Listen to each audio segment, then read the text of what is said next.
Because the last Potter film is the first to 1 billion, this is MuggleCast episode 236 for August 2nd, 2011.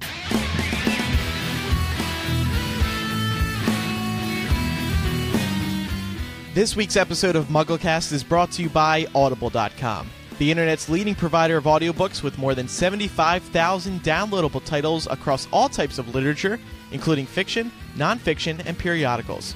For a free audiobook of your choice, go to audiblepodcast.com/MuggleCast. And by Hypable.com, a brand new entertainment website created by the staff of MuggleNet. Hypable is a MuggleNet for multiple fandoms. Passionate, complete coverage for all the fandoms that we cover. Now with over 40 fandoms including Glee, True Blood, Breaking Bad, The Hobbit, Doctor Who, Merlin, and many more. Visit Hypable.com for news coverage you can count on. That's Hypable.com. HYPABLE.com. Welcome to MuggleCast episode 236. We have a full panel today for what's going to be another big Deathly Hallows review show, and also discussion of Pottermore. People on the panel this week include Ben. Hello, everybody. And Micah and Eric, and making his triumphant return after making his debut on the Part 1 review show and upsetting many people. Richard Reed is back to give his review of Part 2. Did he take... And to upset many people once again. Oh. Did he take a big, Poo? what, Yeah. all over the film? Pretty much. And it was funny because it was his first MuggleCast ever, so people were all PO'd about how somebody just showed up on MuggleCast and dumped the film. I'm all for stirring the pot. Some people have, these little worlds of, Harry Potter's these movies are 100% flawless. And that's just not the case. Mm-hmm. So we'll be talking about that in a little bit, but first, Micah, we have one news item to discuss today. Yeah, Deathly Hallows Part 2 passed the $1 billion mark at the box office. As of right now, it is currently number 8 all-time, just over $1 billion, and I'm sure that number is going to go up later on today. Will it pass $2 billion? That's the new question.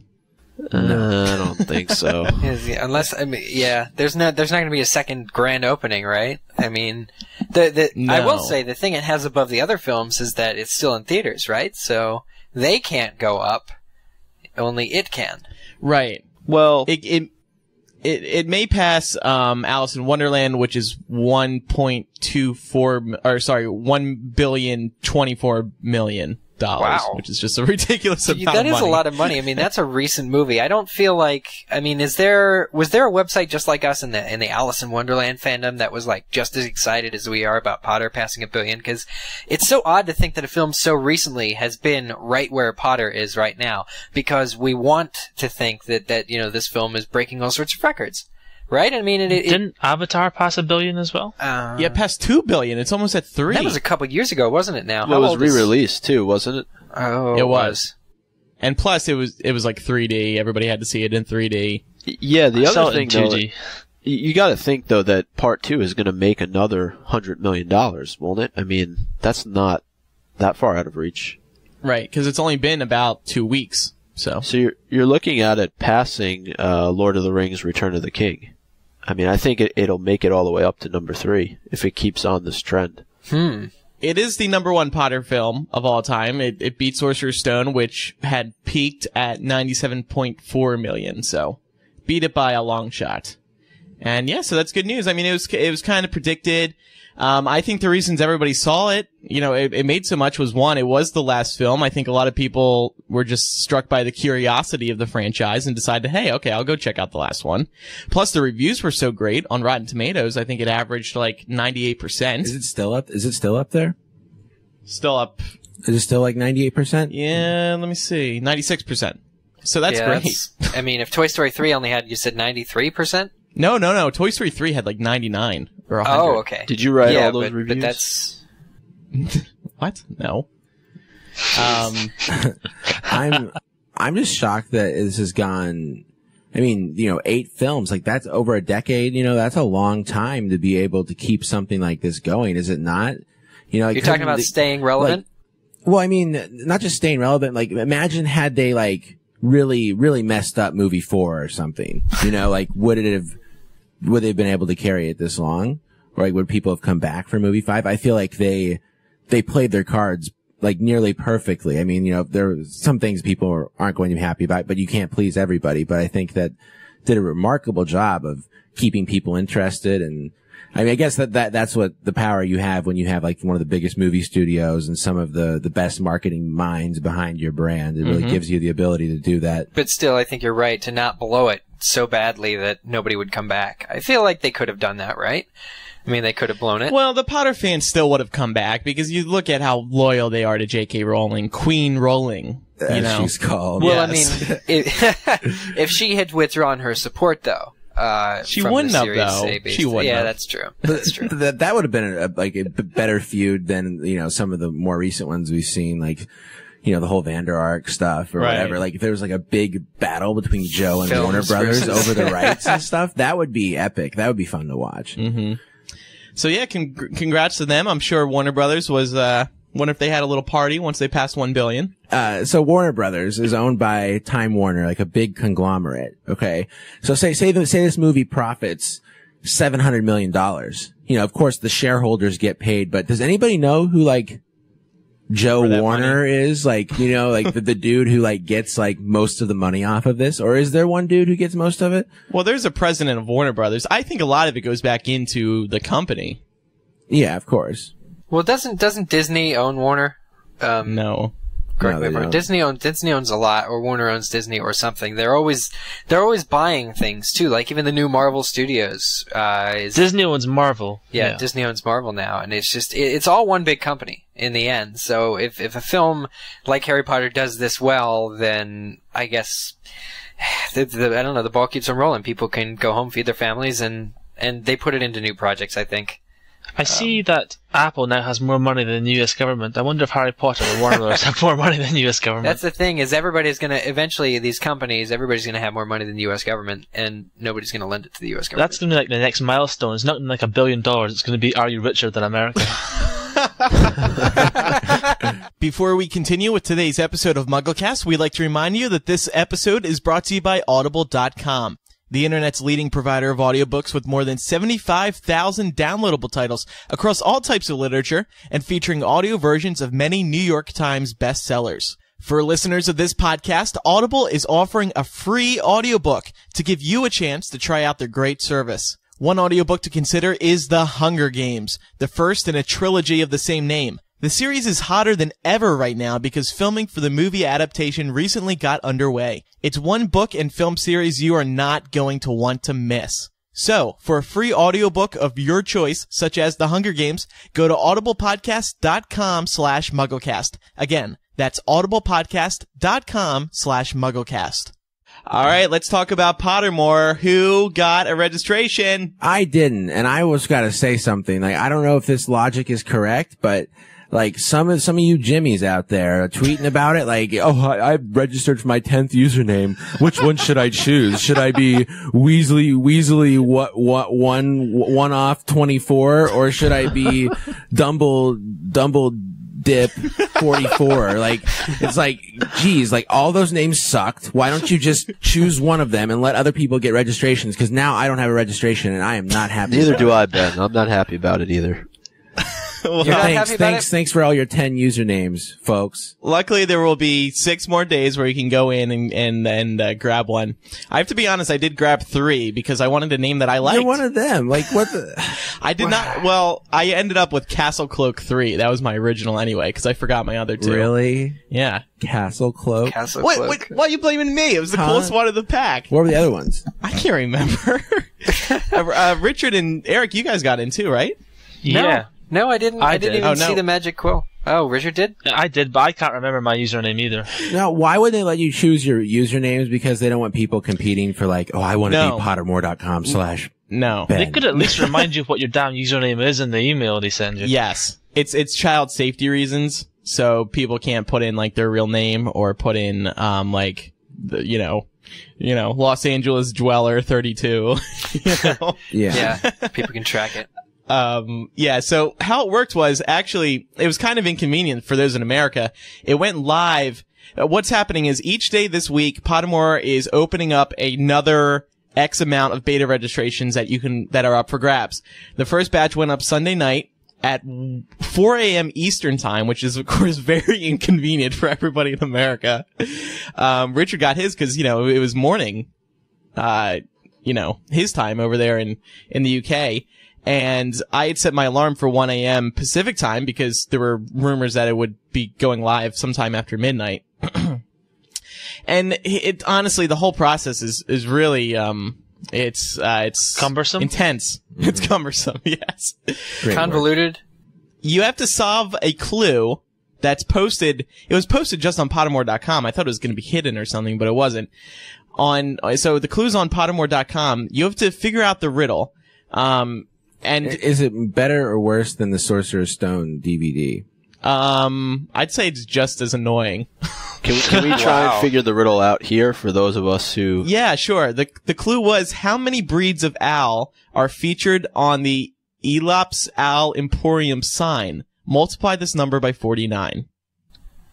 Oh, now, cool. I guess this is in the book or whatever. I can't remember, but the answer was 240. It's in Diagon Alley, yeah. The answer was 245, because you multiply the number by 49. Yeah, so there are 5 owls on the sign, so you multiply that number by 49, and it's 245. So then you take that number. Well, was that a difficult thing to find out if you looked in that chapter? No. Probably not. Probably not, but I didn't have the book. I was waking up at 1 a.m. Wait, you don't have the book? You're not going to bring your book with you to the site. Wait a minute, though. Correct me if I'm wrong, but didn't J.K. Rowling in her intro video... weren't you supposed to go to Pottermore, enter your email address, and you'd be entered to be one of the million who got that beta? Well, what is it with this question, with these clues, and that was the other issue. Everybody submitted their emails for basically no reason. I don't think an email even went out explaining all this. That was for something else. So that, to sign up for originally, was just so they would email you today to say that the beta was now open for submission. But did they? Well, no, they didn't. I have not received that email yet. They didn't so in the end. J.K. Rowling's collecting email addresses, for something. And you take that number and you insert it at the end of quill.pottermore.com. So then you go into your address bar, you type in quill.pottermore.com/245. Then it forwards you to Sony.com, which is where the magic quill is quote unquote hidden. And quill. From there, the quill is like floating around and you have to grab it. And if you don't grab it, it says you didn't grab it, try again. So imagine me sitting there at 1 a.m. I was sleeping for 3 hours. I have like one eye on the screen. The other eye is like in pain from this bright light shining in my face.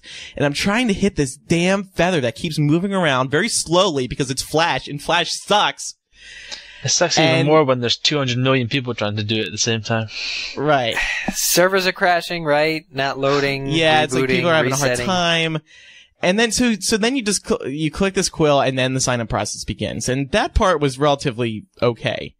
So anyway, this is going to be happening every day. It turns out you didn't even really need the clue though. I mean, once you knew that it was on Sony.com, you could just go straight to Sony.com and start the registration process. Where's it going to be tomorrow? HarryPotter.com? I mean, really? It's going to be on MuggleNet.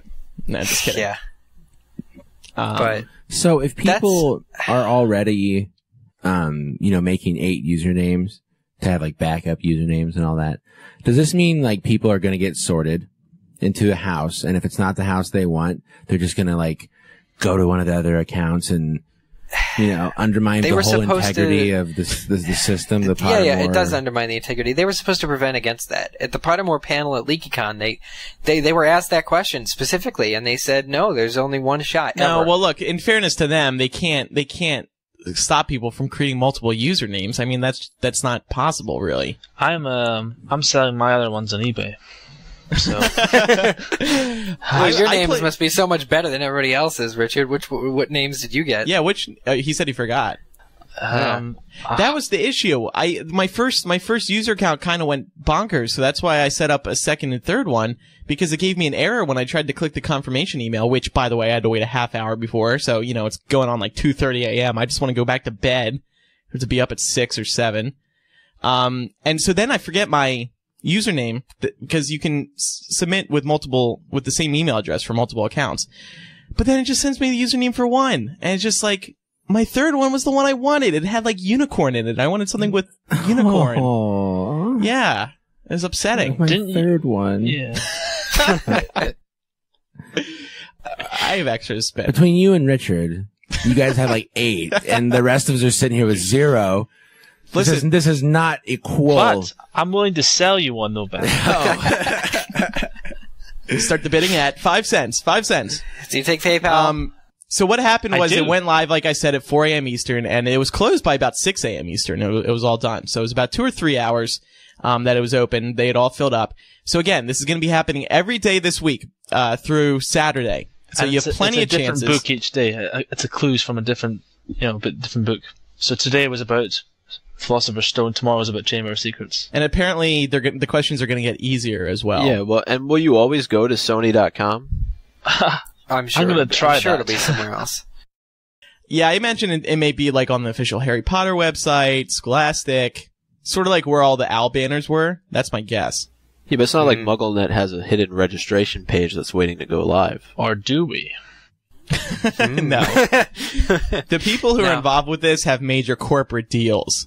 Yeah, I was going to say guaranteed the site would crash. Yeah. Did you say though they hit a limit, right? So this is how they're letting the million fans in. They're essentially capping each day how many people can register, right? Yeah. Right. So it's about, like 120,000 each day or so that are able to get in. And I think the reason they did it so early U.S. time is so that they didn't crash the site. The U.S. people didn't crash the site, even though people were still up. Well, because if the U.S. were awake. See, why does a site like jkrowling.com or pottermore.com, why does it crash? jkrowling.com it's jkrowling.com. Well, okay, but it's J.K. Rowling's new website, Pottermore. Why does it crash? Shouldn't they? Because they don't have enough servers to handle the load. But they have to have anticipated this. It's something they've been working on for 4 or 5 years now. Well, that's the thing that actually got me, and I was talking to this about Richard yesterday. I was talking to this with Richard yesterday. jkrowling.com never crashed, ever. It was always up. The Book 7 title, the quotes from Book 6 or whatever, never had a single issue. And then this, it just seems like it keeps being plagued by different issues. And what they just need to do is hire the people who kept jkrowling.com online. But remember, the people who kept jkrowling.com online was a professional tech company that custom built that for her. Well, if you're talking about doing something right, like Pottermore is guaranteed following. Pottermore is going to break the internet. I mean, it's guaranteed, right? So why not spend top dollar and construct this from the ground up to make sure that 1 million fans, I mean, even when you are registered now, I hear that you're not going to be allowed on the site to beta test it at the same time as a certain amount of other people. Because, again, they don't want it to crash. But I'm just saying, why are they having these issues at all? It's not like they can't afford more bandwidth. Like, what gives? What's the... Pottermore.com funding is tied to the U.S. debt crisis, so... Well, I don't think perhaps, they didn't, whoever is administering their setup over there didn't really understand, what they were getting into, or... I doubt that these issues are not going to persist because particularly like come this fall when the site is, fully live and open to the public, there's no way they can be having it go down all the time. And I doubt that, J.K. Rowling's going to stand for that. I mean, right. when you're paying somebody, I imagine she's paying out the wazoo to, have this all done. And, maybe it's like, do you think Sony's like hosting it or something? Well, I don't think J.K. Rowling's paying for it. I mean, I think the buzz around it is going to pay for it. You know what I'm saying? Like, I think Sony agreed to go into this. They're investing money in. Yeah, but that's Joe's money. Like, regardless, at the end of the day, like she paid people to build it. Richard, can you like ping their server with your like hacker skills? Can we hack into Pottermore live here on MuggleCast? I don't want to risk breaking it further. Everyone's really gonna love Richard. He's like, the movie sucks, and he's like about to hack into Pottermore. Richard is serious, wants to get in on the Pottermore server team. What? Can you blame him? Maybe you could improve Yesterday, you were like, you should connect me with them. I just wanted to play it early. I don't want to work for them. Oh, I see. Oh, okay. All right. Well, again, so new clues are going to be posted every day. So keep an eye on. Here's where the fan community comes in, because Pottermore is not telling you when these clues go live.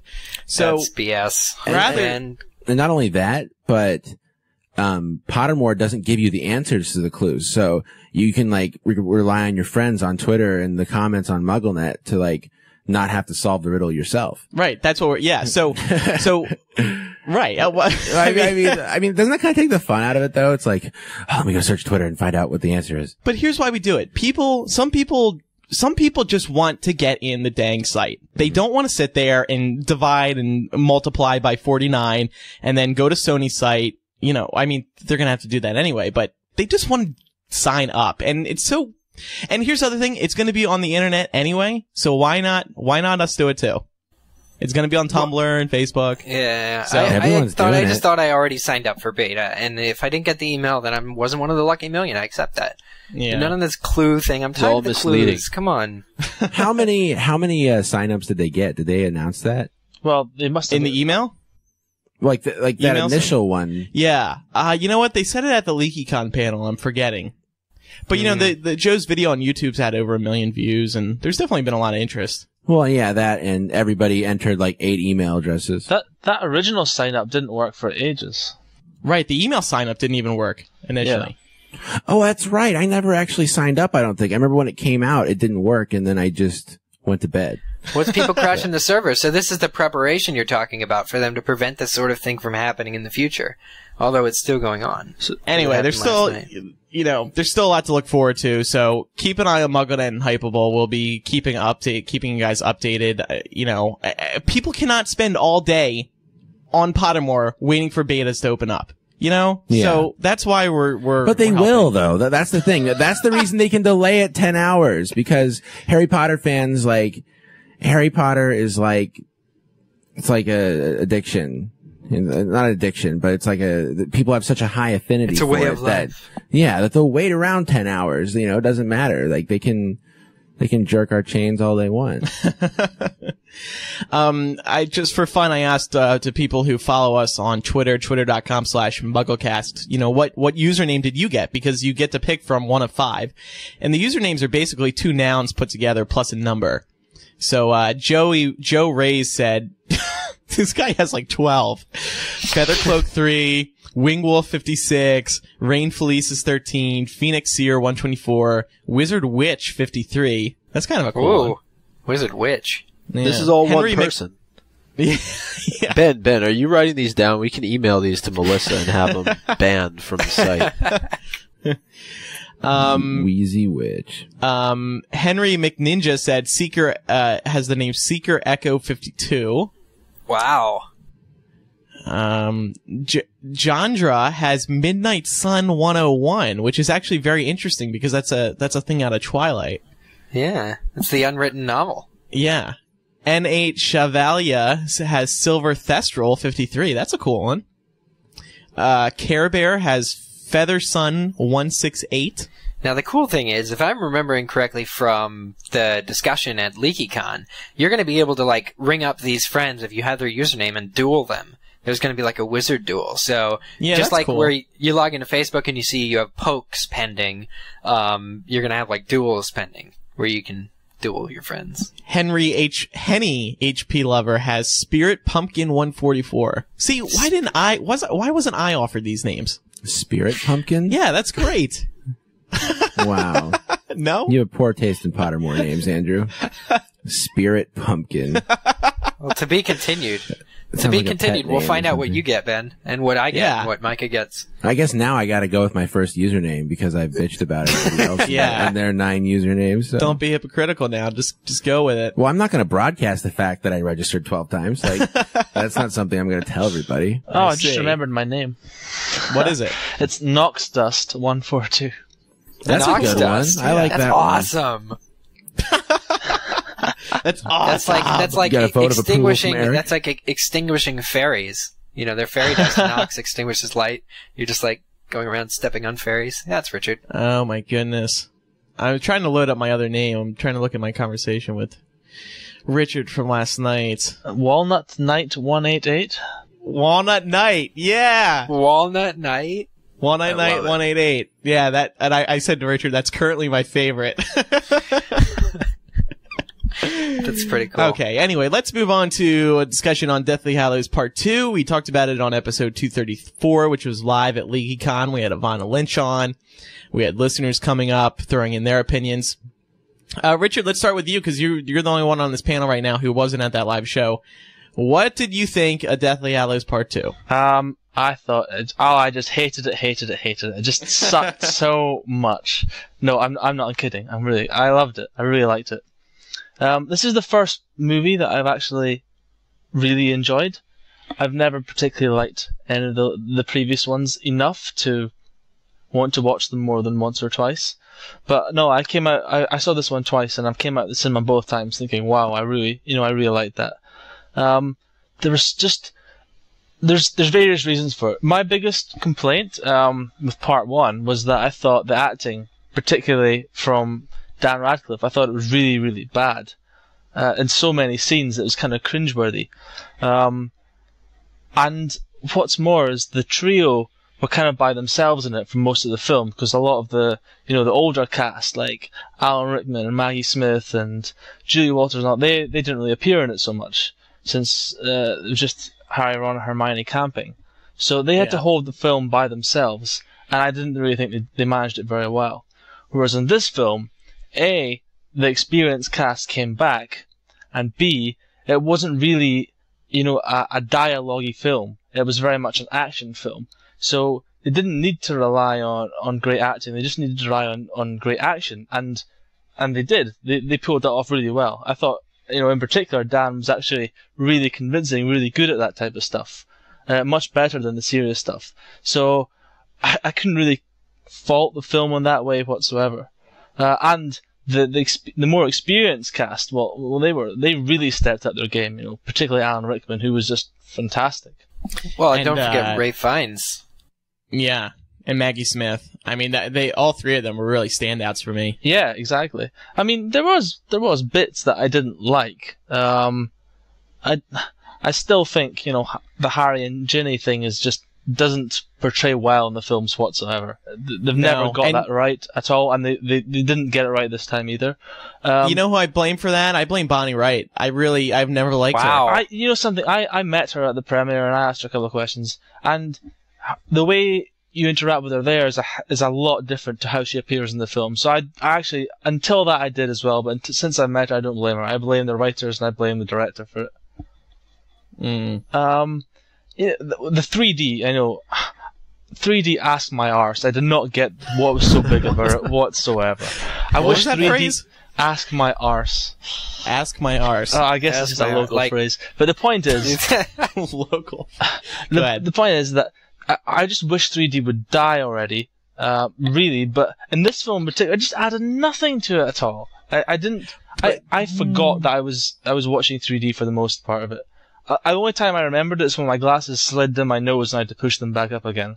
I'm like, oh yeah, those glasses are so uncomfortable, and I sweat a lot naturally, and I was just wiping my eyes, drying them off on my shirt, and honestly, for parts of the film, I sat there with my glasses off and stared at the blurry ass screen because I couldn't be bothered to have the glasses on that were giving me a headache. So I agree fully. Do away with 3D.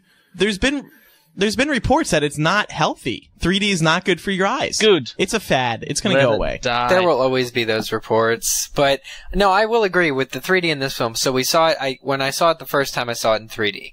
And then just today I saw it before recording this show, and I saw it in 2D. And I have to agree, not only was the 3D not very, noticeable in the film, it added some depth here, foreground, background, that sort of thing.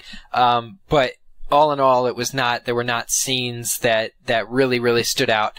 Also, just having the glasses on, like Ben said, was a distraction. I know there was, towards the end of the film, second half, I thought of crying, but every time I would start to cry, my glasses would fog up and I couldn't see the screen.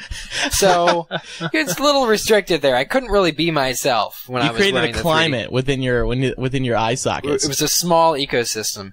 And so I wasn't able to really enjoy the film as much in 3D, but when I saw it in 2D, I just thought it was a lot better. I could focus a lot more on the acting. See, David Yates has, said, and I agree with him completely, it's not supposed to really stand out in this film. It's supposed to be out of the way. It's not supposed to be distracting. That's the phrase he used a lot. But if you're going to do that... So why'd you have to pay more for it then? Exactly. If you're going to do that with a film, then don't do it at all, because theaters, the studios are going to charge so much more for 3D. You have to almost make it this blatant, you have to pander to 3D in order to make it worth people's money. But yeah. It does get good. It does get good during the action scenes. He was saying, it shouldn't be distracting during, dialogue and, informational scenes. Like at the beginning of the film, really.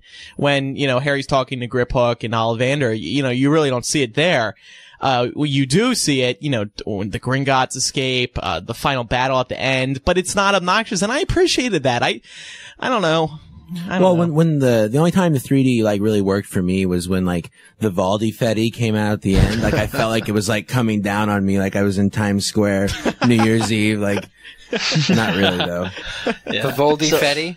Yeah. I saw you throw your hands in the air and you're twirling around. Well, the thing is, if you see 3D actual legit IMAX where you're laying back in your seat a little bit, looking up at the big dome screen, that would be legitimate. But sitting in these... Well, that's Omnimax. That's Omnimax? I think so. Oh, okay. I always thought that was IMAX, because that was what I grew up with knowing as IMAX. The screens are a lot bigger in a real IMAX theater. I think that's But then there's also the difference between being shot in 3D and being converted to 3D. Where Avatar... where Avatar was shot, and Avatar is the biggest, best example because that was the pioneer. It was shot in 3D. It was meant to, scenes are shot from a certain angle so as to be in 3D. You're supposed to think about it. That film almost shouldn't exist in 2D, I would argue. But then, there's Harry Potter and other films like it that are converted to 3D where it does add some depth in terms of, if Harry's in the foreground and you see Hogwarts burning in the background, there's more depth there. It's a little bit out of, unusual, but they're not able to really, even with the snake, when Nagini strikes and Neville comes and cuts his head off, in 3D, it really didn't jump out all that much. And I guess the difference is the Valdifetti, like Ben said, that was really a moment where I said, wow, the confetti is coming out into the audience, and Voldemort's kind of disgusting right now, but we're all going to be wearing him in a moment. So that shocked me, but the majority of the film, it just went unused or, not obtrusive. So let's, Micah? Yeah, I'm here. Oh, it sounded like you wanted to add some wisdom. Oh, about 3D? Okay. No, I agree with a lot of what you guys were saying. I saw it yesterday for the first time in 2D, and the 3D just didn't do a whole lot for me when I saw it the first two times. It just it didn't add anything. I think the only other scene that I can remember that hasn't been talked about yet was just with the Dementors, where they seem to pop out when they show that scene of Hogwarts, and they're kind of just floating above it. But, I mean, I don't understand the point of why they went ahead and did the film in 3D if they weren't going to make it sort of this full experience. And to whoever's point where it said when you go to the theater and you pay for 3D, you are paying more, so you expect to get more out of it. So I don't think it's fair to just say that, well, Andrew, you said you appreciated the fact that it didn't jump out at you, but that's why people are spending extra money, because they're expecting more of an experience when they go to see the film. Well, look, I mean, the reason that they did do 3D was because of the money. So, it wouldn't have hit 1 billion by now if they didn't have 3D. So that's the reason why at the end of the day. Joe Warner. We're all here talking to line Joe Warner's pockets at the end of the day. Let's go through some major scenes in the film. We'll start with one of the ones that I just mentioned with the subtle 3D. It was Harry and Griphook and Harry and Ollivander when he's talking to both of them. That was another thing that I kind of niggled me with the film, was that niggled you? niggled, yeah, annoyed. All these new phrases. Keep it up. We're cultured here on MuggleCast. Yeah, this is, yeah. I kind of thought that the whole storyline of the Hallows by itself seemed to be cut from the film. I don't know, because they hardly featured in it. And I remember Ollivander talking about the Hallows, and I remember thinking, why does Ollivander know about them in the first place if no one else did other than Dumbledore and Luna's dad? Even Voldemort didn't know about them in the books. He just knew about the Legend of the Wand. So that kind of annoyed me for some reason. And I can see why they did it, because other than that little speech there, the Deathly Hallows basically don't make any other appearance in the film. The Visibility Cloak is seen very, very briefly. The Resurrection Stone again is just like showing up at the very end. Yeah. Other than that, they basically are irrelevant to the plot in the movie. Big thing, yeah. I mean, the big thing that was cut out from that scene, I think, is that Harry is supposed to have a choice. I mean, it's supposed to be Horcruxes or Hallows. Yeah, and he chooses to go after the Horcruxes, like Dumbledore, asked him to. But again, that didn't really make it into it. So that scene kind of, that was one of the few scenes in the film that bugged me. I mean, I still loved the film overall, but there was just a few little things that kind of put me off it. Yeah. Yeah, I mean, and look, they're wrapping up all these little points, and I think they did do a good job of wrapping up most of the big things. But yeah, I agree. That was one of those things. And honestly, sort of like at the beginning of the film, I have a hard time concentrating because I'm sort of like, still like so excited about like, oh my God, I'm watching part 2, And I can't even focus on what they're saying. Plus, my ears have to adjust to the British English accent. I don't know if anyone else has this problem, but like, for the first 10 minutes of every Potter film, I'm always trying to figure out what they're saying. Honest to God. Funnily enough, I don't have this problem. Yeah, with part 1, it was like that because they're all at the Seven Potters scene, right? And it's all very quick dialogue. So you really can't understand what they're saying. I still don't know the one line that Fred says that ends with "Scrawny Stucky Git Forever." I don't know how that sentence begins because I just or Specky Git. I don't understand it. But however, today when I saw the film, I was paying attention in the beginning, Shell Cottage, and I was getting in the mood because it's very mood setting. But also, I really noticed Dan Radcliffe and his acting and how he basically goes into a bedroom where there is a complete stranger, and gets what he wants from them. But the gravity of the situation is very clear, and I thought that the acting of Dan did a really good job to convey that, where he pushes people and really just he's Harry. He's going into the final battle. Okay, so back to the beginning of the movie. Well, I was just going to say how creepy was Warwick Davis as Warwick Davis. He was like, he hasn't been creepier since the Leprechaun. Since he was the Leprechaun. Yeah, I saw Leprechaun in the Hood the other day, and I was like, wow. Leprechaun in the Hood. Yeah.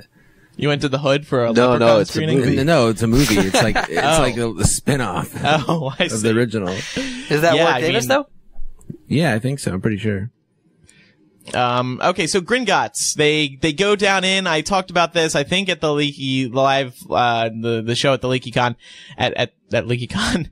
They're gonna turn this into a theme park ride. It's when the trio descend deep into the bowels of Gringotts to get to the Lestrange Vault. I thought about that when I was watching it, and those train cars though, like in the movie, are really cool. They're very bare bones. I don't know, it'd be kind of dangerous to do that, but they should make the cars. If they do this ride, they need to make the cars just like that. Were they the same type of carts that were in the very first movie? No way. You know how they always change these things? Even the foyer of Gringotts was different. At least I thought it was as well. Well, it's just like the castle, and the layout of the Hogwarts grounds. They change it almost every film based on their needs, really. Mm-hmm. Well, it helps that they have a castle like Hogwarts, which changes in the books. It just changes, Well, it doesn't add and remove towers, but it does. Yeah, the stairs leave. Yeah, right. And actually, this is where one of the 3D scenes really stood out. It's when the gold multiplies when it's touched in the Lestrange Vault. Oh yeah. And you really do see the 3D here, and it was good, I thought. But that scene, for some reason, I don't know, when Griphook yells, the sword for the cup, and it just, it didn't look like how it did on the UK cover, I'll put it that way. Not that it's supposed to be, but... Well, in the book, doesn't it like start melting? Like everything, it turns really hot. There's like this claustrophobic... They become very, very hot when the new jewels or bits of metal are created, then they're all burning as they appear. So that element was removed from the escape scene, but obviously they still have a lot to deal with in this scene. Jumping along quite a bit, Aberforth... Whoa, hang on. What? What about the escape scene? How did that look to you guys? What did you think? Oh, I thought the escape scene was good. You're talking about the dragon, riding the dragon out of there. I thought that was awesome. That was really cool. And then they kind of let go of the dragon and fall into the water. Yeah, they did. It did. Yeah, that was cool. My favorite part of that scene is when the dragon has just left the lobby and he actually he stops to take a break. He breathes in and out before that was flying. I really appreciated that too. Because he's breathing fresh air for the first time in probably forever. Yeah, and he's just exhausted. He's been kept up and all that. So I thought that was very, very realistic, and I really appreciated that. And one of the things that came up that people were asking about on the show that we did in Orlando was how did everybody from the bank end up in Malfoy Manor? And I watched the movie again yesterday, and it is Malfoy Manor. It's not Gringotts. So I don't. Yeah, they've just totally turned the Malfoy Manor into a bloodbath. I'm pretty sure Lucius and Narcissa don't appreciate. In the book, I can't remember. Does Voldemort summon all of them? Is that what he does, or does he? It's policy to notify of a break-in, and so I think they're dispatched to the Malfoy Manor to notify Bellatrix that her vault has been broken into, if I'm remembering correctly, and that's when Voldemort goes insane. And that's a really cool little moment, by the way, when Voldemort does have that realization of what happened. It happens when the trio jump into the water, and, Harry kind of comes up for air after being submerged in the water, and, that's when, the flashes start to happen where Voldemort knows what happens, and he goes on this killing spree within Malfoy Manor. Very cool. And I loved all those little moments when Voldemort, recognizes what's going on, what Harry is doing. Now, do you think if we tried to step outside of, we're all obviously, big fans. If we try to step outside our perspective of these films as insiders and try to look at it as somebody who's just seen these movies and they're witnessing those scenes going on, do you think that Warner Brothers counts on the popularity of the series that somebody the average moviegoer who may not understand those things is going to have somebody within a few feet of them who can explain to them what exactly is going on? Or do you think that through the films they have accurately conveyed those storylines to the point to where the average Joe can understand precisely what is happening in those moments without the help of somebody else? I don't think they can understand. Well, I can't speak for the other movies, but this film in particular had the dialogue there to support it. Not only was there that ringing noise when Harry, how Harry finds a Horcrux, that was very helpful. Which is very helpful, but also that scene when he first comes up from jumping off the dragon and they're changing their clothes. It really is 3 minutes of straight dialogue about how Voldemort knows that they're destroying the Horcruxes, that there's one left, that it's this, that, the other thing. So that's all they're talking about. But it's weird because they've snuck that dialogue in. It's in there. See, that wasn't fair, though. I didn't yeah. think that was fair because Harry and Ron were taking off their shirts and I was too distracted. I couldn't follow the dialogue at the same time. You missed it, exactly. So it's I guess the people who wouldn't normally watch the Harry Potter films wouldn't normally be attracted to Harry and Ron. They'll hear the dialogue. Meanwhile, everybody else is paying attention to the characters, not listening to the dialogue. It's a very clever way to do it. Why did Harry and Ron take their wet clothes off, but Hermione didn't? Well, duh, because we can't see a topless girl. Speaking of she which, didn't have to take everything off. Everybody remembers back when Prisoner of Azkaban happened. Yeah, there was that one movie poster where Emma's You're thinking of Order of the Phoenix. You're thinking of Order. Was that Order of the Phoenix? Yeah, it was Order of the Phoenix. I thought it happened every book. But anyways, I guess was she underage at that time? Was she 18 or was she 19? I don't know. So what's the point? Regardless, the point I'm trying to make is that at the beginning of this film, they're making no bones about it. They're kind of like putting Emma's, who's a whatsie's out there. Yeah, I disagree. No, when she fell in the, in the bank. Yes. Down, In the bank, I noticed you got that. a clear shot of. See, this is where we get 100 emails from women saying, this is why there needs to be a girl on the show. On the show. Yeah, no, although I will say it was very intimate, that Horcrux destruction scene from part 1 was very intimate, where she's topless, Harry's topless, and they're embracing. There was a lot of CGI, though. Yeah, it was CGI, but it I'm was very saying, obvious CGI. just in general, the films are very, I don't know how obvious it was to you, Richard, but not very much to me. But, I think that, in general, these are more mature films. So let's get into Aberforth now. We see him having a good discussion with Harry and Ron and Hermione when, they apparate into Hogsmeade and, nick of time, Aberforth runs to the door and is like, get in here. And what didn't sit right with me about this scene is that, why would they trust Harry? Why would Harry, Ron, and Hermione trust this random guy? They can't see who it is saying, come in here. I mean, that was very risky. They should have had this moment where they at least saw who it was, but then that wouldn't have made sense because they don't know who it is. So they're running through Hogsmeade and the guards are there, but they come to a gate actually, and the gate is locked, and they don't seem to remember Alohomora. So they're kind of stuck, and somebody says, come here, Potter. It just doesn't seem to be, it's not like an imminent threat, so I think he just goes because somebody recognizes them, obviously, but it's very obviously somebody wants to help them. Like, and they have no other choice, too. Yeah, because they've forgotten Alohomora, yeah. Yeah.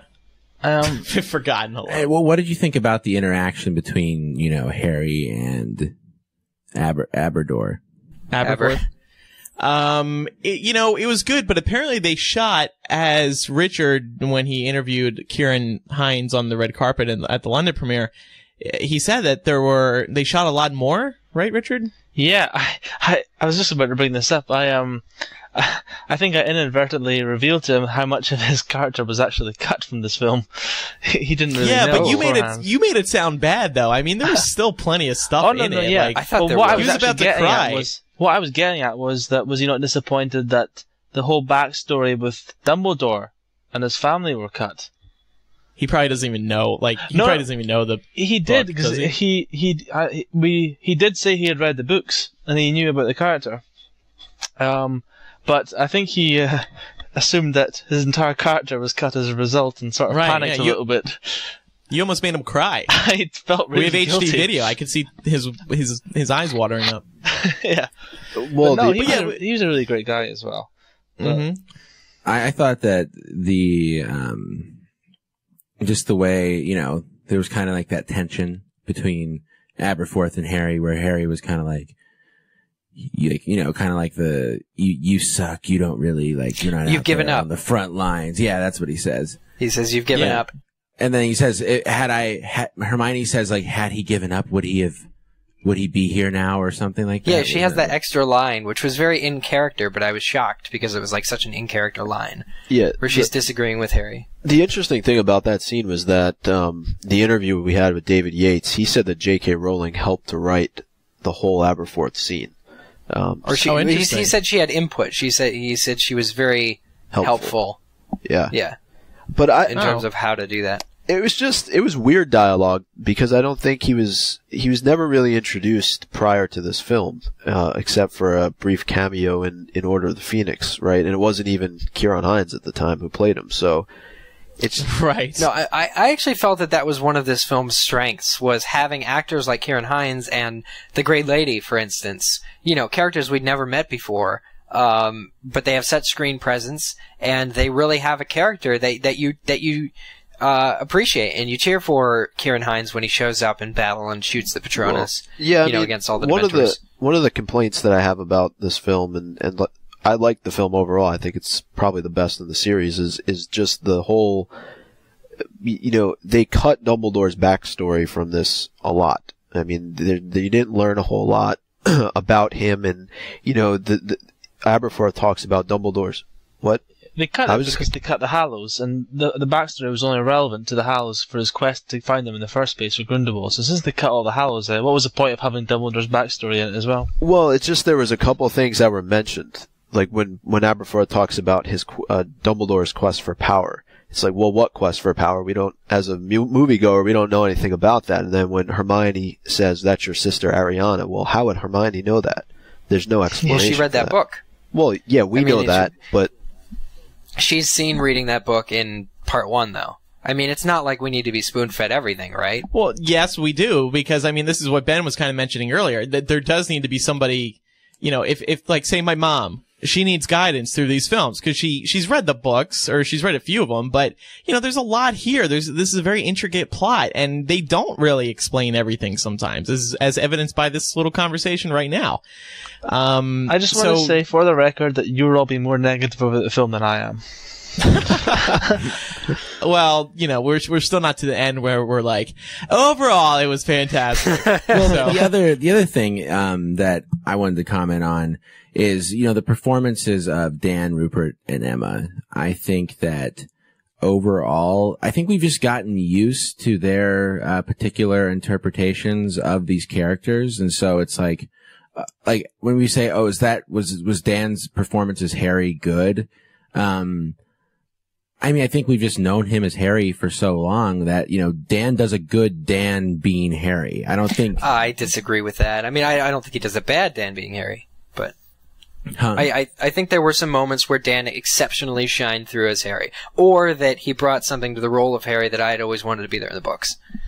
I don't know. I just... The older I've gotten, the harder time I've had buying these characters, buying these people as... the characters. I mean, it's been so ingrained in our minds that it's hard to kind of detach from that. But I think that hands down, the adult actors, the Alan Rickmans, the Maggie Smiths, the Richard Harris, I mean, Michael Gambons, like, they saved the films, I think. That's almost what Richard said, is that the adults saved the film from the kids. Which I find originally. Did you say that, Richard? So. I would have said that originally, but in this film, I think that the adults did a very good performance, but I don't think the kids put in a bad performance because it was an action-packed film. It wasn't reliant on the dialogue. And the kids generally can do action well. They're younger. In previous films, I would agree with you. I said that, you know, the adult cast bring a level of credibility to it and an authenticity that the child actors just, they don't have the pedigree to do, they don't have the experience to do, and you can't expect them to either. Yeah. But in this film, I thought, because of the type of film it was, because it was an action film, I thought the gap in between the experienced cast and the inexperienced cast, the divide was reduced a lot because it wasn't as important. So I was able to enjoy the film a lot more as a result of that. I wasn't thinking, oh, this isn't believable, or oh, this is a sucky acting performance. I was thinking, wow, this is just some awesome action scenes. Yeah, I'll give you that. I agree with that as well. I think that, you know, that being said, you know, with all the other films, there have been a few lines or something like some lame scene or something that just didn't work that, you know, stood out to me in the initial viewings of it. And I've seen this one twice, and I haven't really, you know, I can't like pinpoint a line right now offhand that Hermione or Ron or Harry said that was just so beyond lame or just didn't work. So there was no cringy dancing in this, at least. Yeah. Oh, that was nice. That was awful. Speaking of the adult actors, there's a great scene between McGonagall and Snape in the Great Hall when McGonagall, you know, takes on Snape really after Harry jumps out and surprises everybody. Harry's in his cloak, and it was nice to see Harry in his cloak again, I gotta say. It feels like you never see him in it anymore. God, you remember this, though, Andrew? There was that short scene on the stairway where he puts it on, someone hands him the cape, and that was cut in the final film. Oh. Right? They go straight from the room of requirement where everybody's happy to see Harry, and, you know, Ginny comes in and is like, Snape called us to the school, and then next second they're there, and Harry's all, you know, change of wardrobe. But I don't know why I think it's more of a surprise that way. I guess, it's more of a surprise to the audience that, oh my god, he's there. He's in his listening robes. to Snape. Yeah. Yeah. But, pacing. And Snape makes his escape. Was everybody satisfied with that? That was obviously a change from the book. No, you weren't? I just didn't like the way that, you know, I feel like I'm being so negative here. I like, you know, it was a great moment when Harry first walked in to, you know, the common room and everybody was all like, woo, and all that, you know. Yeah. But like the way, I mean, I guess, they only have so much time, and this was the shortest film yet, correct? This was the shortest one of them all. Yeah, it was 2 hours. Yeah, and they don't have a lot of time to like have some big epic battle between McGonagall or Snape or whatever, but I don't think that it was just all kind of happened really quick. Like, and Snape was like, woof. It was quick. Like, why couldn't Snape whoop McGonagall's ass? Well, why because he just he's not really a bad guy, ass? though. He's really not really a bad guy, though. And the Order of the Phoenix came in behind McGonagall too. Oh yeah. So they were very, Snape was outnumbered, and I think, that's what happened in the book. I mean, he does. Yeah, he does run, escape. But also it is that his conviction is not there. I think Neville in the film has a line that says, "Oh, we don't really worry about Snape. We don't even see him. It's the Carrows you have to worry about."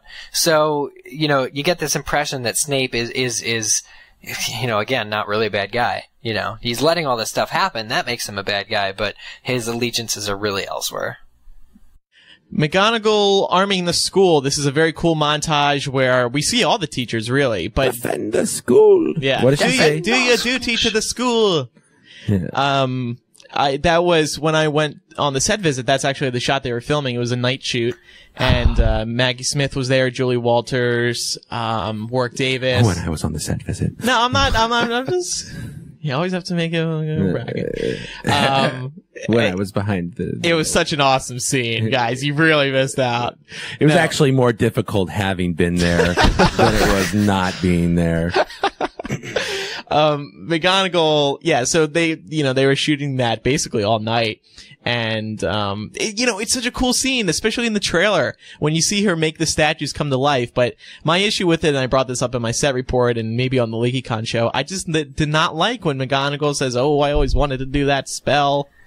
And Julie Walters is there, like, looking like, I don't know what she's looking like, but that face was not canon.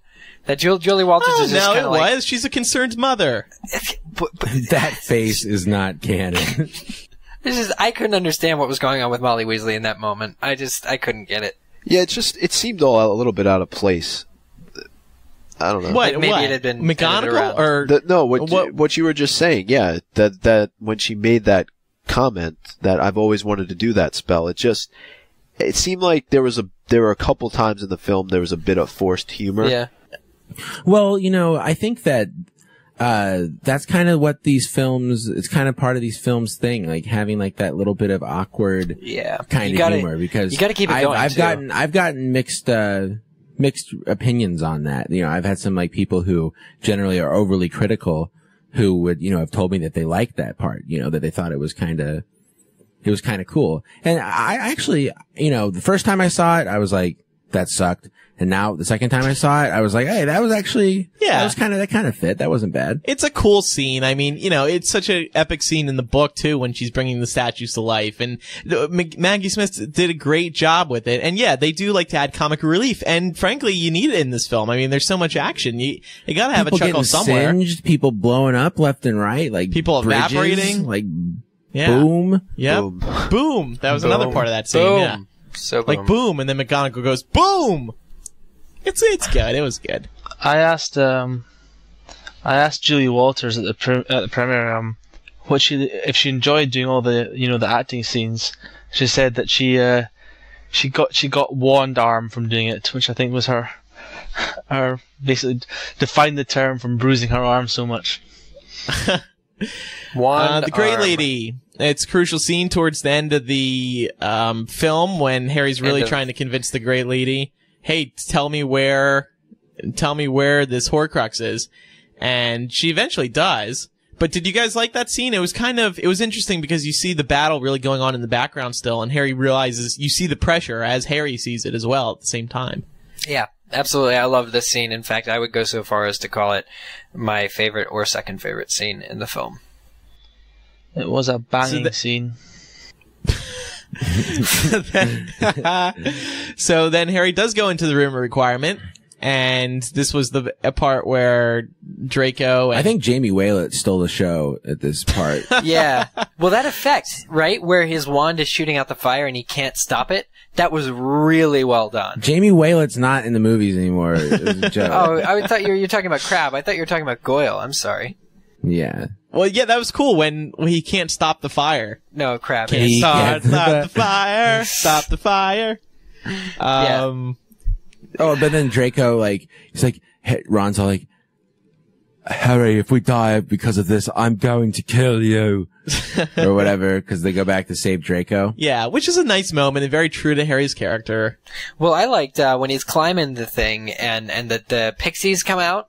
Or yes. the pixies, like, Cornish that was pixies. Really, a little nod back to the second film, but also it's expanding Harry's world, you know? It's like, it's just something that I thought was very cool, very well done. You need some of that magic. I want to see a Chamber of Secrets pixie side by side, a DH part. Well, speaking of... actually, I thought they were pretty similar. Yeah. I did too. Yeah. Mm-hmm. I think there was but... a lot of throwback stuff in that room. You know, watching the film a couple times, you get to kind of look around and see what was there. I saw like one of the winged boars was in there. One of the pieces from the chess set and Sorcerer's Stone was in there.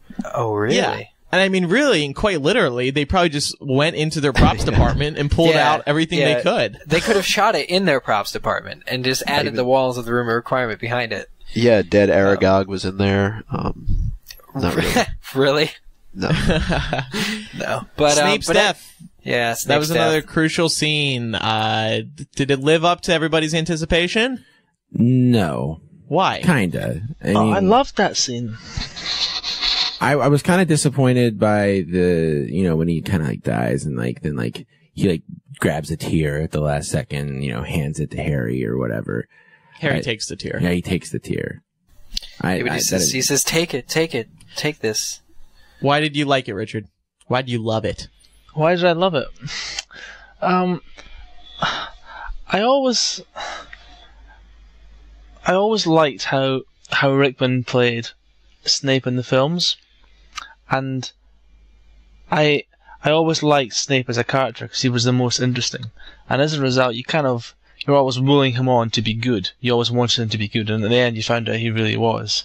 And that was the moment in the film that if you didn't know, you were just like, he's not bad after all. It just made me smile.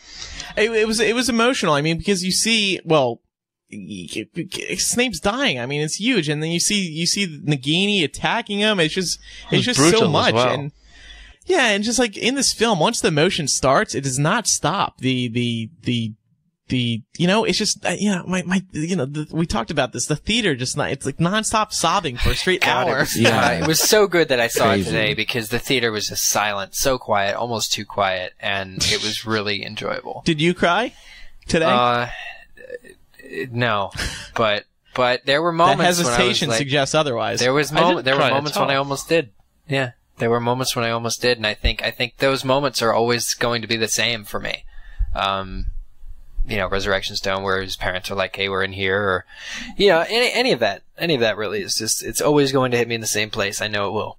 The Prince's Tale was one of my favorites, probably my favorite, because you really see Alan Rickman finally get what Snape has been up to all these years. I mean, we've always seen such a very stoic Snape, always, an intriguing character, and finally all this is revealed in a period of like 5 to 7 minutes, and it's just a lot of heartbreak and emotion. Yeah. What I really loved about that scene was that we finally get to see how good an actor Alan Rickman really can be and really is, because from films 1 to 7, he's playing this hard-faced guy, and you can't, his character is in a way that you can never read his expression, and he plays that really well.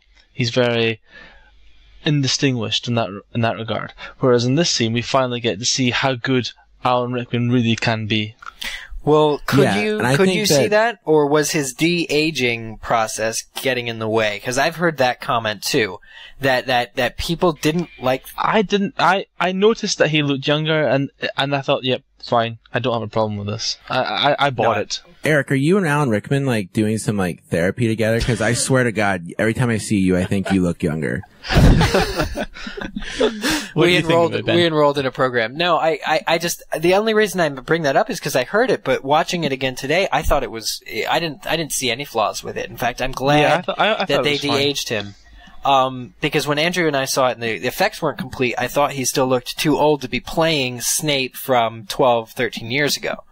or 17 years ago. So, I thought the aging was great. His face is thin. He looks like younger Snape. I thought but he's still his acting when he, picks up Lily and or even before he picks Lily up and he just enters the room and falls against the door frame. That's unbelievable.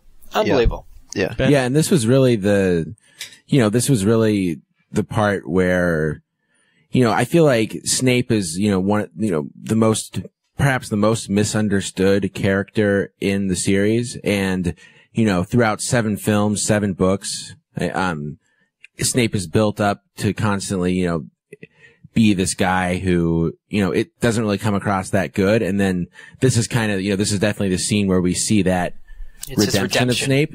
Yeah. And what this reminded me of, have any of you guys ever seen the movie The Green Mile? Yeah. Yeah, where, John Coffey, he's built up as this villain throughout the film, but there's this mysterious softer side to him or whatever. And then he's this inmate on death row or whatever, but he grabs Tom Hanks' hand in this scene that it's like a flashback scene like this. And, it just really tells the real story of the character. And I thought that was, that was beautifully done. For sure. The only thing I would say about this scene, and I liked it a lot, is I'm not going to say anything about relating it to the books, but I will say, as far I do believe you would have had to have seen a lot of the other films in order to have a full understanding of what's going on right here. Because there was a lot of that. There was a lot of that stuff in the middle, in between memories, almost quotes from Harry and Slughorn and Snape and, Dumbledore from previous films. Is that what you're talking about? Because all that stuff was meshed into. It's kind of like how they filled the empty space in between memories was to do these quotes from previous films, sound clips. The Forbidden Forest, the emotion continues, the sobbing in the theater continues. We see Harry, the Resurrection Stone kind of comes to life. Harry's ready to die. He sees Sirius, James, Lily. That scene was absolutely brilliant though. That was the most touching scene in all of the films in my opinion. Just the way that, typically I'm kind of a guy who's gets kind of cheesed out when I watch films and stuff. But when they're we've been right here, Harry, and they point to his heart or whatever, that was really powerful and emotional. I really like that. You know what felt weird to me was James Potter. Because we've just had this 8-minute long, or however long it is, Prince's Tale scene about how Snape loved his mom, his Patronus is the same, all that stuff. And, Harry figures out he has to die, goes down to the Forbidden Forest, and there's this guy standing with his mom, with Sirius, with Remus, with, there's this guy who is frankly upstaged this whole time. Snape when Snape is in, Godric's Hollow, he just sees dead James on the stairs, walks right past him. Doesn't cry, doesn't hold him, just walks right past him to Lily, has this moment, these tears streaming down his face when he finds Lily, and here's this James Potter, he's never had a line in the Harry Potter series, at least in the films, especially not. In the books, obviously, there's that whole issue, who was my dad? But in the movies, it just is glossed over. It just doesn't exist. And what does he say to him? He's, the one line he has is you're almost there, son. Like it's a sporting event or something like that. It's encouragement. It's fatherly encouragement. Yeah, you're almost there to die. Full speed ahead. Yeah, in King's Cross, Dumbledore is very, very vague when Harry says, isn't it interesting that my mom and Snape's Patronus are the same? And he says, no, I don't find it peculiar at all. And he winks at him. It makes it seem like Harry is Snape's son. That's what it seems like. It just, James Potter has had no presence in the films, which I found to be a little awkward. Well, you just mentioned King's Cross. Let's talk about it. It was I just said Prince's Tale was one of my favorite scenes, but King's Cross, I just loved Dumbledore. I think Michael Gambon really nailed it. And he even said in the press conference, in the UK press conference, that he himself was feeling emotional. When he starts to address Harry, he starts with Harry. He says, Harry. And then he admitted at the press conference that he teared up a little bit. It was just such a beautiful scene. I could watch that forever. Well, he did really good in Prince's Tale, too. Let's not forget there's a lot of him in Prince's Tale as well. I thought, in general, Richard, Michael Gambon. Michael Gambon did an amazing job in this film. They filmed a lot of the Prince's Tale scenes. Well, the scenes with Snape and Dumbledore. they were actually filmed during when they filmed Half-Blood Prince. So, why? Why? Why? Did they say? Is that? Do you have confirmation on that? Where'd you hear that? I only know this because when I spoke to Cameron at the premiere, he said he only ever filmed one scene for this film, which was the King's Cross bit. Oh, I see. That's odd. And So they obviously knew that it was going to be used later on. a scene everybody was looking forward to: Molly versus Bellatrix. Give it up for Molly Weasley. All right, fantastic. Yeah. It wasn't. but hold on a second. We got to go back to King's Cross. Cause, What? Go ahead. Like, Voldemort, the Valdi fetus beneath the table From Goblet of Fire. looked like an uncooked chicken wing basted in, like, hot sauce. I just had to point that out. But that's what was so great about it, because the scene was so beautiful and clean, and, Harry says it's King's Cross, but it's clean. And then there's that ugly thing underneath the bench. And Ben got hungry looking at it. Yeah. I was like, in the I want books, KFC. in the books, Dumbledore says that thing is beyond our help, but Harry doesn't quite believe him. Harry wants to try and help it anyway. And in the movie, there's that line, it's beyond our help, but it is just kind of this thing left. Although there is that line that says it's the part of Voldemort that was sent here to die. So I guess that's fine. But it was really creepy to see that thing under the bench. What if Dumbledore would have picked it up and, like, picked up the Valdi fetus and punted it like a football? That would have added some comic relief. Or they played catch with it or something, and, like, their hands are all bloody. Oh, gosh. Yeah. And he's like, I guess I'm going back now. Peace out, Dumbledore. So Molly versus Bellatrix, it wasn't the yelling that you kind of expected after reading the books, because it's in all caps, but it was a very firm, "Not my daughter, you bitch." And it's almost like the spell that she casts almost sucks the life out of Bella. It's not like your standard death curse where you're not supposed to look any different other than the fact that you are not alive. If you're talking about canon books, death curse.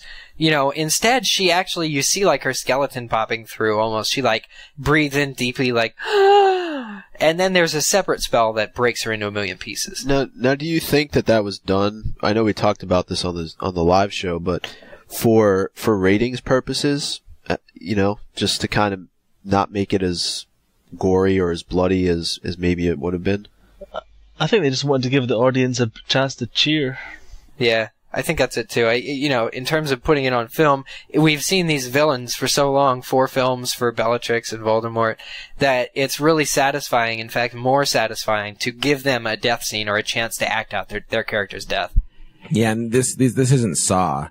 You can't be like having like. Well, even with Snape, like though, like the limbs twisted Snape off. Snape was on screen, but kind of off screen at the same time. You saw through the boathouse window or whatever that was, him being attacked by Nagini. You didn't see it from the other side. Every time the snake hit but it was also, that was more artsy then too, because it's almost sensory, because you have to hear it instead of, you can feel it without seeing it. It's very artsy. Harry versus Voldemort was another major battle. We talked about this on the live show at LeakyCon. Okay, so let's not talk about it. No. That's not what I'm saying. We talked about how Voldemort has Harry by the threads of his robes. Yeah, but that's not Harry versus Well, I guess it is. It was silly because Voldemort would have just killed him.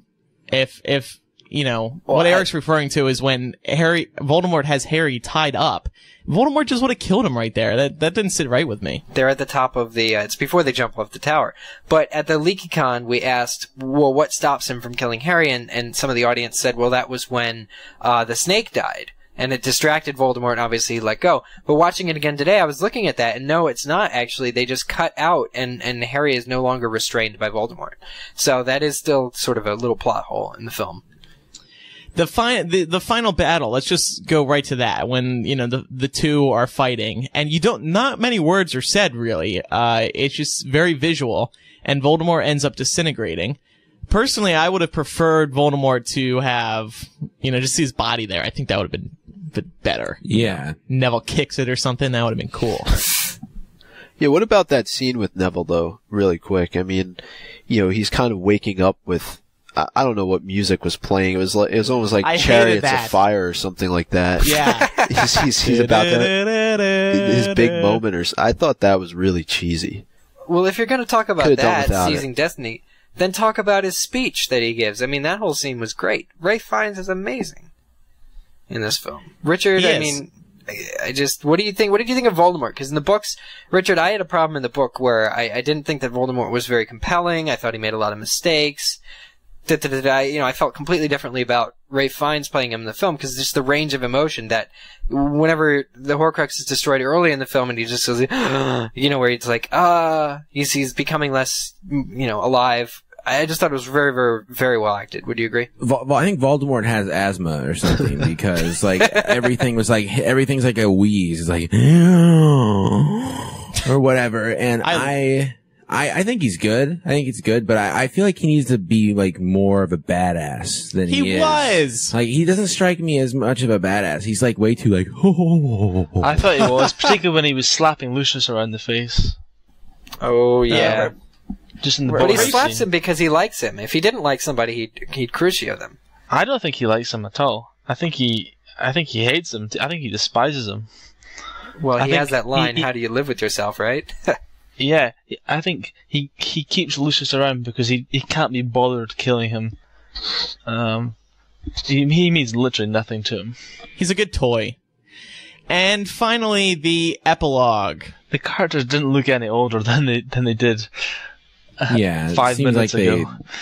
It was kind of cheesy, but I mean, I've said a lot of bad things about this film. Not bad things, but very critical things. And I just want to say that when I walked out of the film, I did not have a sour or negative taste in my mouth. I felt really good about the way it ended and everything. I think that there were so many plot lines, so many intricacies, so many things that they were trying to fit in that it was almost like they were trying to do too much because they had such a monumental task. And I think they did what they could, but I just think when you're comparing this to the way it was told in the books, you're just not going to be able to communicate and articulate all of the same things unless each movie was 5 hours long, which wouldn't work. And here's the other thing worth noting. We have to be critical on the show. Otherwise, it wouldn't be a show. We can't just sit here and be like, oh, that was great. Yeah, that was great. Yeah, that was great. We have to be critical and, pick things apart. Yeah, I thought... Go ahead, Mike. No. I mean, I thought the epilogue, it was good. I mean, what more...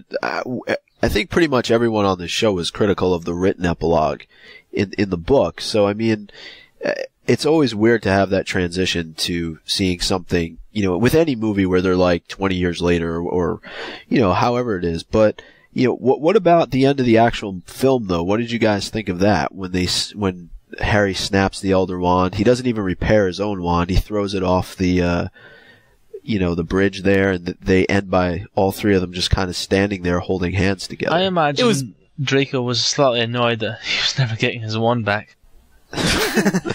It was bittersweet. I think they had to end it.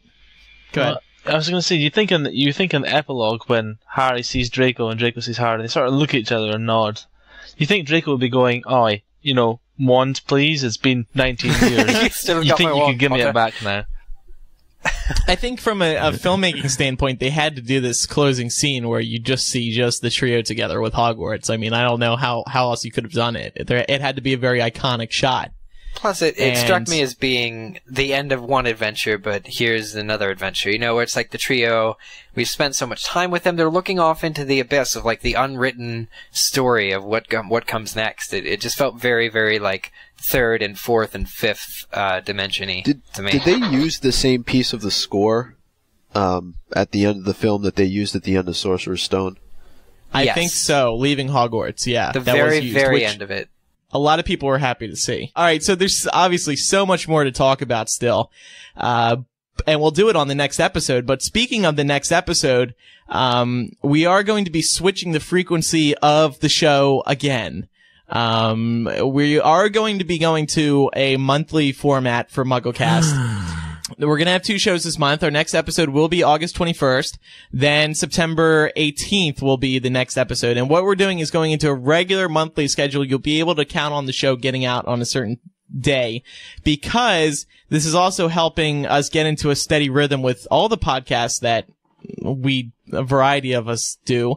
Twilight fans, of course, there's Imprint. For Hunger Games fans, we just started a new podcast on Hypable called Hypable's Hunger Games Chat, which is good. If you're a Hunger Games fan, you should check that out. And there's also going to be a new general entertainment podcast coming at the end of this month for Hypable.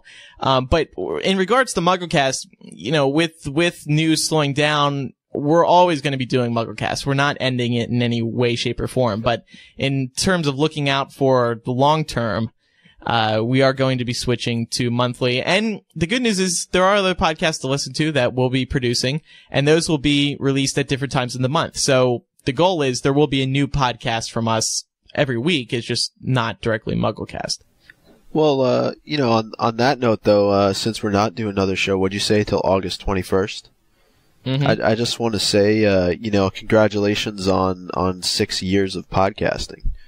Oh, yes, because this month was August 6 7th, years, I right? think. Yeah, 6 days is our 6 years. We're 6 years, really. It's been a long time. Now I'm getting really emotional. Wow. Well, thanks everyone for listening. Of course, again, there's going to be so much more to talk about with part 2. We're far from done, and we'll get your feedback into the show as well. But before we wrap up, just a reminder, MuggleCast.com has all the information you need about the show that we do. You can click on contact at the top, send in feedback about Deathly Hallows Part 2, Pottermore, etc. And then on the right side of MuggleCast.com, you can find links to our iTunes, Twitter, Facebook, fan Tumblr, RSS feed, and so much more. I am Andrew Sims. I'm Benjamin Shane. I am Eric James Skull. I'm Micah Tannenbaum. I'm Richard Reed. Thanks everyone for listening, and we'll see you next time for episode 237. Bye-bye. Peace. Peace.